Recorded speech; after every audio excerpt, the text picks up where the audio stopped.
ଚାଲନ୍ତୁ ଆଜି ଆମେ ସମୟର ପଛକୁ ଯାତ୍ରା କରିବା। ଆମେ ଦେଖିବାକୁ ଯାଉଛୁ ସେପ୍ଟେମ୍ବର 1951ର ଅଖଣ୍ଡ ଜ୍ୟୋତି ପତ୍ରିକାକୁ।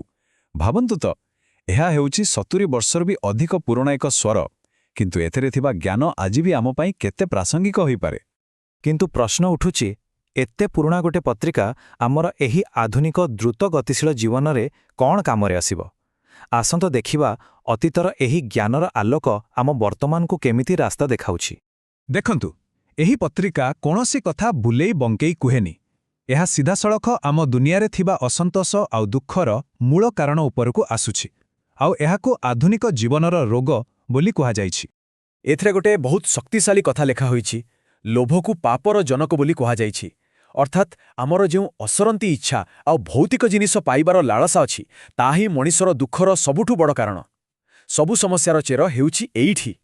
ଆଉ ଏଥିରେ କିଛି ମୂର୍ଖାମି ବିଷୟରେ ବି କୁହାଯାଇଛି, ଯାହା ଆମେ ଆଜିକାଲି ବି ଆମ ଚାରିପାଖରେ ଦେଖୁ, ଯେମିତିକି ଛୋଟ ଛୋଟ କଥାରେ ସାଙ୍ଗମାନଙ୍କୁ ଶତ୍ରୁ ବନେଇବା କିମ୍ବା ନିଜର ଦାୟିତ୍ୱ ଭୁଲି କେବଳ ମଉଜ ମଜଲିସରେ ବୁଡ଼ି ରହିବା। ଏହି ପୁରୁଣା କଥାଗୁଡ଼ାକୁ ଆଜି ବି କେତେ ସତ ଲାଗୁଛି, ନୁହେଁ କି? ହଉ, ସମସ୍ୟା ତ ଜଣାପଡ଼ିଗଲା, କିନ୍ତୁ ଏହାର ସମାଧାନ କ'ଣ? ପତ୍ରିକା କହୁଛି ଯେ ପ୍ରକୃତ ସମାଧାନ ବାହାରେ ନୁହେଁ, ଆମ ଭିତରେ ହିଁ ଅଛି। ଏଥିପାଇଁ ଆମକୁ ବାହାର ଦୁନିଆରୁ ଧ୍ୟାନ ହଟେଇ ନିଜ ଭିତରକୁ ଦେଖିବାକୁ ପଡ଼ିବ। ଏଇଠି ଗୋଟେ ବହୁତ ସୁନ୍ଦର ଶବ୍ଦର ବ୍ୟବହାର କରାଯାଇଛି, ଅନ୍ତର୍ମୁଖୀ। ଏହାର ଅର୍ଥ ହେଉଛି ନିଜ ଭିତରକୁ ଦେଖିବା, ଆତ୍ମଚିନ୍ତନ କରିବା। ଆମର ଆଧ୍ୟାତ୍ମିକ ଏବଂ ବ୍ୟକ୍ତିଗତ ବିକାଶ ସେଇଠୁ ହିଁ ଆରମ୍ଭ ହୁଏ, ଯେବେ ଆମେ ନିଜକୁ ବୁଝିବାକୁ ଚେଷ୍ଟା କରୁ। ତ ଦେଖନ୍ତୁ, ଏଠାରେ ଦୁଇ ପ୍ରକାରର ଜୀବନ ରାସ୍ତାକୁ ତୁଳନା କରାଯାଇଛି।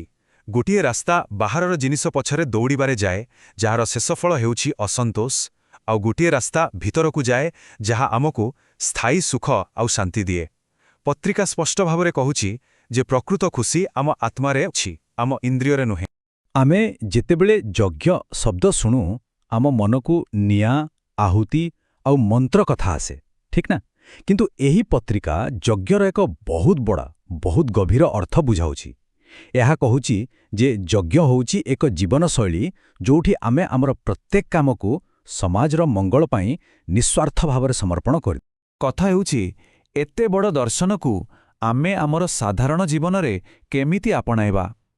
ଭଲ କଥା ହେଉଛି, ପତ୍ରିକାରେ ଏଥିପାଇଁ କିଛି ସହଜ ଏବଂ ବ୍ୟବହାରିକ ଉପାୟ ମଧ୍ୟ ଦିଆଯାଇଛି। ଏହି ପତ୍ରିକା ଉପାସନା ବା ପୂଜାର ପୂରା ପରିଭାଷା ହିଁ ବଦଳାଇ ଦେଉଛି। ଏହା ଅନୁସାରେ ପ୍ରକୃତ ପୂଜା ହେଉଛି ପୂରା ରାଷ୍ଟ୍ରକୁ ନିଜର ଦେବତା ମାନିବା, ସମାଜର ସେବା କରିବା, ଫଳର ଚିନ୍ତା ନ କରି କାମ କରିବା, ଆଉ ସେହି କାମରେ ହିଁ ଖୁସି ପାଇବା। ଏହାଠୁ ବଡ଼ ଉପାସନା ଆଉ କ'ଣ ହୋଇପାରେ?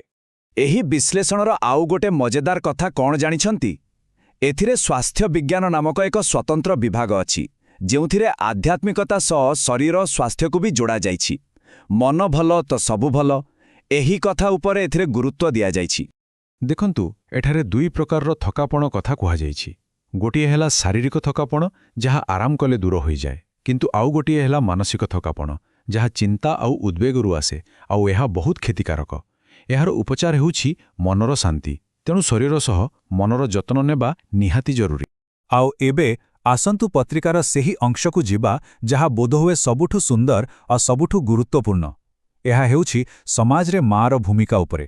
ଏହା ମାଆଙ୍କୁ ସର୍ବୋଚ୍ଚ ସ୍ଥାନ ଦେଇଛି। ପତ୍ରିକାର ମହିଳା ଜଗତ ବିଭାଗରେ ମାଙ୍କ ସ୍ଥାନକୁ କେତେ ଉପରେ ରଖାଯାଇଛି, ତାହା ଏହି ଚିତ୍ରରୁ ହିଁ ସ୍ପଷ୍ଟ ଜଣାପଡ଼ୁଛି। ସେହି ସମୟରେ ବି ମାଙ୍କୁ କେତେ ସମ୍ମାନ ଦିଆଯାଉଥିଲା, ତାହା ଦେଖିଲେ ବହୁତ ଖୁସି ଲାଗେ। ଏହି ବାକ୍ୟଟିକୁ ଟିକେ ଧ୍ୟାନ ଦେଇ ଶୁଣନ୍ତୁ। ମାଙ୍କଠାରୁ ବଡ଼ ଆଉ କେହି ଦେବତା ନାହାନ୍ତି। ଏହା କେବଳ ଗୋଟେ ଧାଡ଼ି ନୁହେଁ, ଏହା ଏକ ଏଭଳି ସତ୍ୟ ଯାହା ଆମ ପରିବାର, ସମାଜ ଆଉ ସଂସ୍କୃତିର ମୂଳଦୁଆ। ତେବେ ମାଙ୍କୁ ଏତେ ବଡ଼ ସ୍ଥାନ କାହିଁକି ଦିଆଯାଇଛି? କାରଣ ସେ ହେଉଛନ୍ତି ଆମର ପ୍ରଥମ ଗୁରୁ। ସେ ହିଁ ସନ୍ତାନର ଚରିତ୍ର ଗଠନ କରନ୍ତି। ତାଙ୍କ ସେବା କରିବାକୁ ଈଶ୍ୱରଙ୍କ ପୂଜା ସହ ସମାନ ବୋଲି କୁହାଯାଇଛି।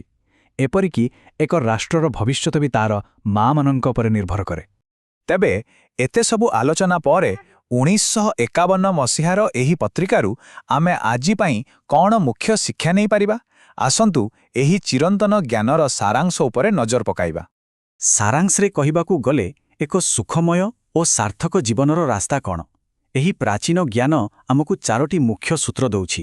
ପ୍ରଥମେ, ନିଜ ଭିତରେ ଖୁସି ଖୋଜିବା। ଦ୍ୱିତୀୟରେ, ନିଃସ୍ୱାର୍ଥ ସେବା କରିବା। ତୃତୀୟରେ ମନ ଓ ଶରୀର ମଧ୍ୟରେ ସନ୍ତୁଳନ ରଖିବା ଆଉ ଚତୁର୍ଥରେ ସମାଜର ମୂଳଦୁଆ ଅର୍ଥାତ୍ ମାଙ୍କୁ ସମ୍ମାନ ଦେବା। ଶେଷରେ ଅଖଣ୍ଡ ଜ୍ୟୋତିର ଅର୍ଥ ହେଉଛି ସେହି ଆଲୋକ ଯାହା କେବେ ଲିଭେ ନାହିଁ। ଏହି ଆଲୋକ ଆମ ସମସ୍ତଙ୍କ ଭିତରେ ଅଛି। 70 ବର୍ଷ ପୁରୁଣା ଏହି ଜ୍ଞାନ ଆମକୁ ମନେ ପକାଇ ଦେଉଛି ଯେ ସେହି ଆଲୋକକୁ ଜଳାଇ ରଖିବା ଆମର ଦାୟିତ୍ୱ। କିନ୍ତୁ ପ୍ରଶ୍ନ ହେଉଛି, ଆମେ ନିଜ ଭିତରର ସେହି ଜ୍ୟୋତିର ଯତ୍ନ କିପରି ନେଉଛୁ?